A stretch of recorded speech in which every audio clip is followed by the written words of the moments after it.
The film opens late at night on the streets of Paris. Driss is behind the wheel, driving his employer, Felipe, through the city. Traffic slows them down, and boredom quickly sets in. Without much hesitation, Driss decides to have some fun, accelerating aggressively and weaving through cars while completely ignoring traffic laws. His reckless driving doesn't go unnoticed for long, and police sirens soon fill the air as officers begin chasing them. Rather than panicking, Driss turns the situation into a game, confidently wagering that he can get away from them. After darting under a bridge, their luck runs out as police cars suddenly surround them from both directions. Still unfazed, Driss ups the bet, convinced he can turn the situation in their favor. When ordered out of the vehicle, Driss immediately puts on a performance, loudly insisting that Felipe is in critical condition and urgently needs medical care. The officers check the vehicle and discover the wheelchair, then approach Felipe, who convincingly pretends to be suffering a medical episode. Believing it's a genuine emergency, the police abandon the chase and instead escort them through traffic toward the hospital. As soon as they're free, Driss celebrates by blasting upbeat music and enjoying the victory. Once they arrive, he and Felipe relax together, sharing a moment before quickly leaving again, avoiding any actual hospital staff. This wild night sets the tone for their unusual bond before the story jumps back in time to show how it all began. Months earlier, Felipe is conducting interviews at his grand home with the help of his assistant, Magali. He's searching for a new live-in caregiver, but the candidates all blur together with rehearsed answers and forced politeness. None of them stand out, and the process feels tedious. Suddenly, the interview is interrupted when Driss barges in out of turn. He has no interest in the job and only wants paperwork signed to prove he was rejected,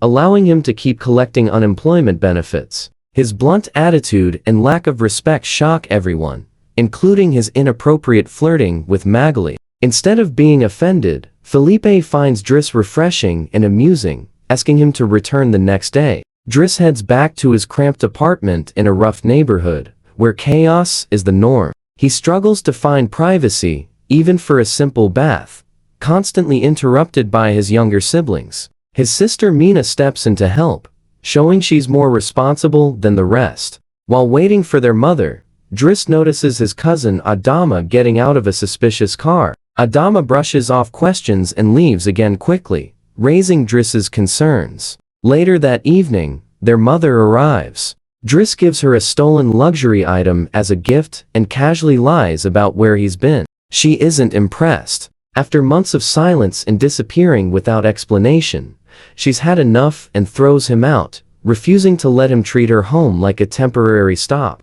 That night, Driss spends time with friends from the neighborhood, passing the hours with food and cigarettes. The next morning, he returns to Felipe's mansion to get his paperwork. Instead, Yvonne, the head caretaker, gives him a tour of the estate and explains Felipe's strict daily routine. She even shows him a private room with its own bathroom, something that immediately catches Driss's attention. When he finally meets Felipe again, Felipe offers him not just the signed papers, but a 1-month trial as his caregiver. Driss accepts, while Felipe bets he won't last long. Driss moves in and begins training, learning how to handle Felipe's physical needs, from transferring him to his wheelchair to assisting with hygiene. The job quickly becomes uncomfortable for Driss as he realizes how intimate the responsibilities are. He complains loudly, but despite his protests, he continues, slowly adjusting to the role. That evening, he relaxes on the rooftop until he's interrupted by Felipe's daughter Elisa and her boyfriend,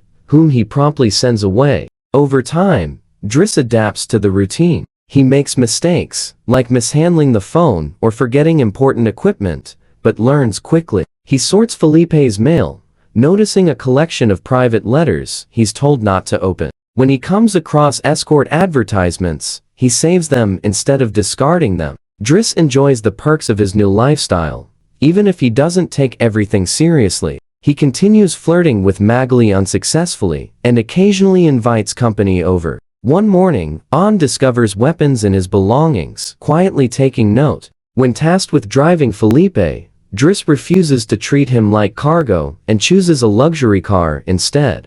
Though hesitant at first, Felipe enjoys the thrill. Driss also confronts a neighbor blocking their exit, intimidating him into moving the car, impressing Felipe but irritating Yvonne. They visit an art gallery where Felipe considers purchasing a piece Driss dismisses entirely. Later, a family member warns Felipe about Driss's criminal background, but Felipe dismisses the concern, valuing Driss's honesty and lack of pity. That night, Driss and Yvonne share a meal while Felipe dictates a letter. Yvonne explains Felipe's long-distance correspondence with a woman named Eleanor, whom he's never met. Later, Driss hears Felipe struggling to breathe and helps him through a painful episode, calming him without panic. Driss takes Felipe outside to experience the city at night, helping him relax. Felipe opens up about his condition, his pain, and his past, including his late wife and the accident that left him paralyzed. Their bond deepens during this vulnerable moment.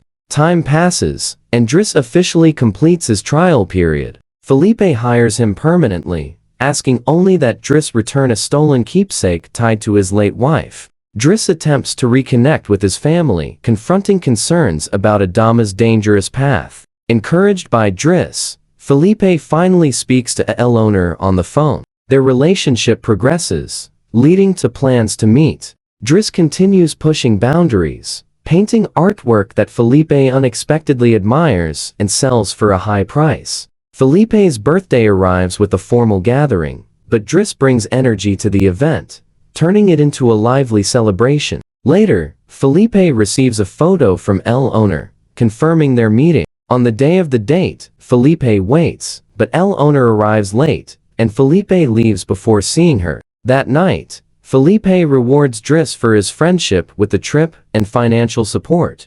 Eventually, Felipe encourages Driss to leave and focus on his family. Driss departs, returning to his old life, but with new confidence and skills. Felipe struggles without him, growing increasingly withdrawn. When Felipe experiences another episode, Yvonne calls Driss. This leads back to the opening chase through Paris. Afterward, Driss takes Felipe to the sea, calming him one last time. Later, Driss helps Felipe prepare for lunch before leaving him with a final surprise. Eleanor arrives, accepting Felipe fully. The film ends by revealing the real-life inspirations behind the story and confirms that their friendship endured long after. Make sure to subscribe and turn on notifications so you can watch more videos like this. Thanks for watching.